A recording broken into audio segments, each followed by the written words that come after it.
بسم اللہ الرحمن الرحیم۔ السلام علیکم ناظرین کرام، فیتھ انسائٹ سے میں ہوں آپ کا میزبان ناصر محمود۔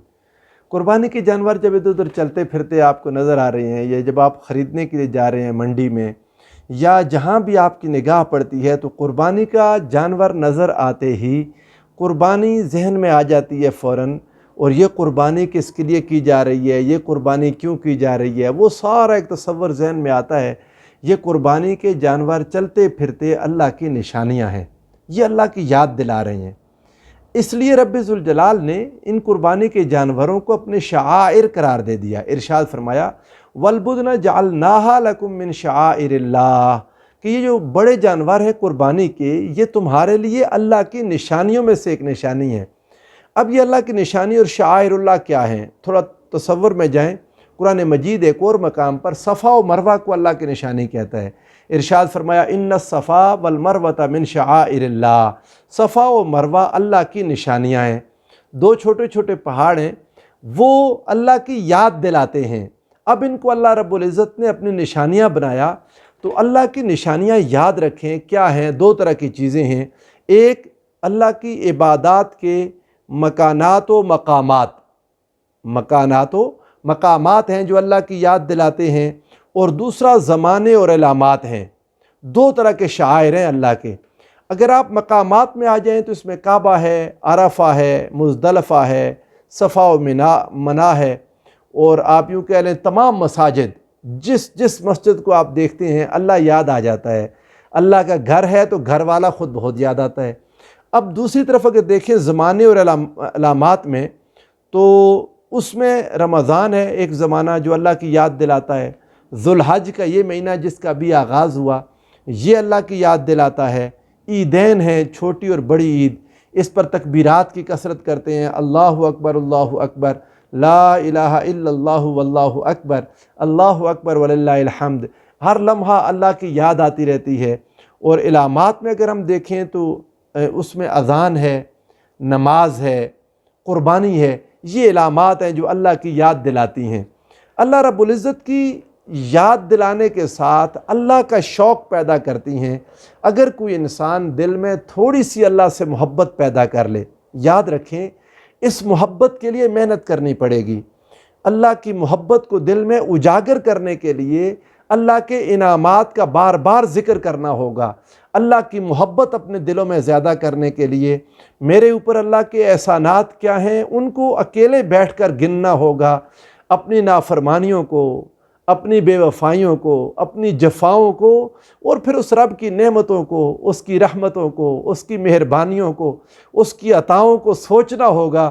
جو انسان رب ذوالجلال کے احسان کا تصور کرتا چلا جائے گا، انسان کا دل اللہ کے احسانات کے نیچے ڈوبتا چلا جائے گا، سر انسان کا جھکتا چلا جائے گا، اور پھر اس عالم میں جب انسان سجدہ کرے گا، اپنی جبین اور اپنا ماتھا اللہ کے حضور جب رکھے گا، میرے مولا کریم میں نے اپنا سر جو میرے جسم کا معزز ترین حصہ ہے تیرے قدموں میں رکھتا ہوں، میرے مولا میں تیرے سامنے سجدہ ریز ہوتا ہوں۔ پھر وہاں سجدے میں اپنے رب سے باتیں کرے، سجدے میں اپنے رب کے ساتھ گفتگو کرے۔ یہ انسان جو دل میں رب ذوالجلال کی محبت پیدا کر لے گا، وہ جب مسجد کو دیکھے گا اسے تب بھی اس کا مالک یاد آئے گا۔ وہ جب قربانی کا کوئی جانور دیکھے گا اسے اس کا رب یاد آئے گا۔ وہ جب کوئی تصویر کعبۃ اللہ کی دیکھ لے گا اسے پھر اس کا رب یاد آئے گا، پھر اس کی ملاقات کا شوق تڑپائے گا، پھر اس کے دیدار کی لذت کا طالب بن جائے گا۔ یہ انسان اللہ نے اس لیے شعائر زمین پر پھیلا دیے، اور یہ چیزیں جب انسان کے سامنے آتی ہیں تو انسان کا سر خود بخود ادب اور احترام میں جھک جاتا ہے۔ یاد رکھیں یہ شعائر اللہ کا ادب، شعائر اللہ کا احترام، یہ احترام دراصل خود رب ذوالجلال کا احترام ہے۔ اللہ کے شعائر میں، اس دنیا میں سب سے بڑے شعائر میں سب سے بڑی نشانی، اللہ کی نشانیوں میں سب سے بڑی نشانی اس کائنات میں حضور سرور دو عالم صلی اللہ علیہ وآلہ وسلم ہے، آقا دو جہاں کا۔ اس لیے رب ذوالجلال نے ادب مصطفیٰ کو ادب خدا کہہ دیا، اطاعت مصطفیٰ کو اطاعت خدا کہہ دیا، محبت مصطفیٰ کو محبت خدا کہہ دیا، تعظیم مصطفیٰ کو تعظیم خدا کہہ دیا۔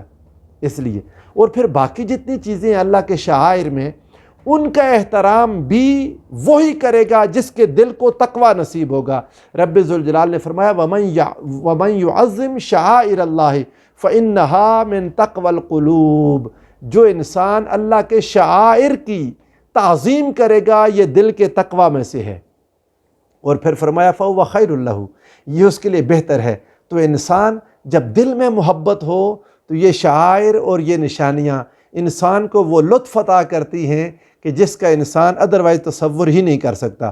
ان امور کو اللہ کے ساتھ ایک نسبت مل جاتی ہے، اور یہی وجہ ہے کہ اس نسبت کی وجہ سے ان کی عزت کو اللہ کی عزت بنا دیا جاتا ہے، ان کی دوستی، ان کی محبت کو اللہ کی دوستی اور محبت بنا دیتے ہیں۔ یہی وجہ ہے قربانی کے جانور کے ساتھ آپ جتنا پیار کرتے ہیں یہ اللہ کی خاطر کرتے ہیں، اس پر آپ کو اجر ملتا ہے۔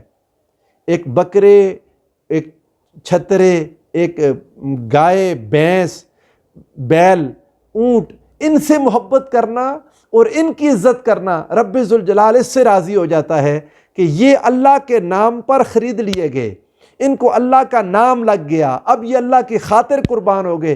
تو آپ اندازہ کریں جنہوں نے اپنے دن رات رب ذوالجلال کی خاطر قربان کر دیے، والذین یبیتون لربہم سجدا وقیاما، جو راتوں کو اللہ کے حضور کھڑے ہوتے ہیں، کبھی دنوں میں رب کے حضور کھڑے ہوتے ہیں، جنہوں نے اپنے آپ کو اللہ کی خاطر وقف کر دیا، جن کے دن رات خدا کے ہو جاتے ہیں، جنہوں نے عباد الرحمن کا ٹائٹل لے لیا، جو رحمان کے بندے بن جاتے ہیں، اللہ ان سے کتنی محبت کرتا ہوگا، اور جو ان سے محبت کرتا ہوگا رب ذوالجلال اس سے کتنی محبت کرتا ہوگا۔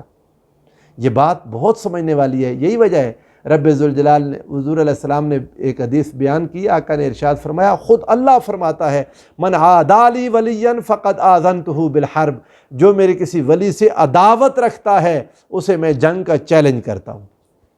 آپ اندازہ کریں اللہ کے جو ہو جاتے ہیں رب ذوالجلال پھر ان سے کتنی محبت کرتا ہے، اور اس کا اندازہ اپنے قربانی کے جانوروں سے کر لیں۔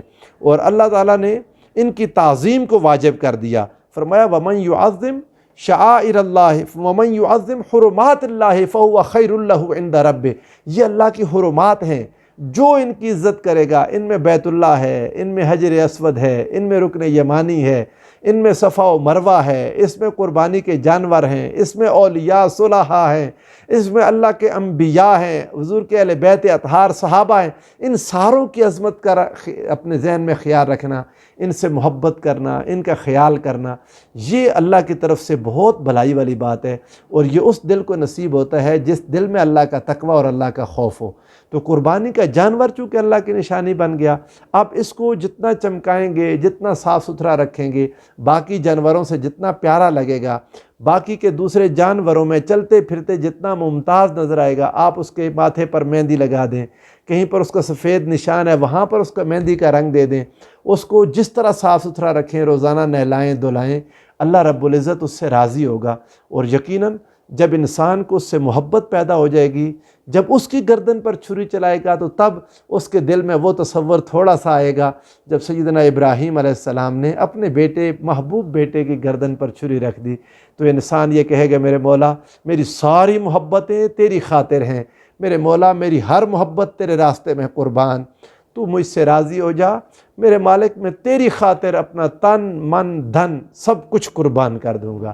اللہ ہمیں اپنے شاعر کی عزت، احترام، محبت اور ادب کی توفیق عطا فرمائے، ان کی تعظیم کی توفیق عطا فرمائے۔ والسلام علیکم ورحمۃ اللہ وبرکاتہ۔